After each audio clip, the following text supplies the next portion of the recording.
I'm Cassie. And I'm Bree. Two best friends that have a love for all things home. I specialize in real estate. And my niche is in design. We've linked arms to share all of our tips and tricks with you. Our goal is for you to love your home as much as we love our own. So follow along, and when you start getting compliments, make sure you refer your favorite homegirls.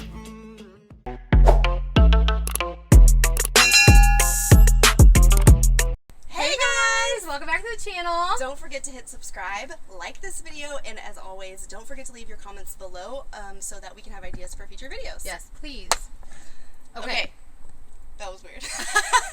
I am hyped about I am really excited about this. Okay, I know we say this about every video, but okay, we both needed new lamps for our rooms, and I actually took my lamps from my room and put them in my living room, and I haven't had lamps in a hot minute, and I've been looking, and we've both been looking for lamps, and we found the coolest concrete lamps at Pottery Barn, and they're like $300 a piece. Like, they're not cheap lamps. Of course, Pottery Barn's not cheap, but we don't want to pay $300 for a lamp that my kids very well could knock over and break it in any second. But even if not, like, that's a lot to spend on a lamp. Not everybody's in that price range with their budget. So, So we did this on a whim today, and we were like, let's do a super DIY. last minute.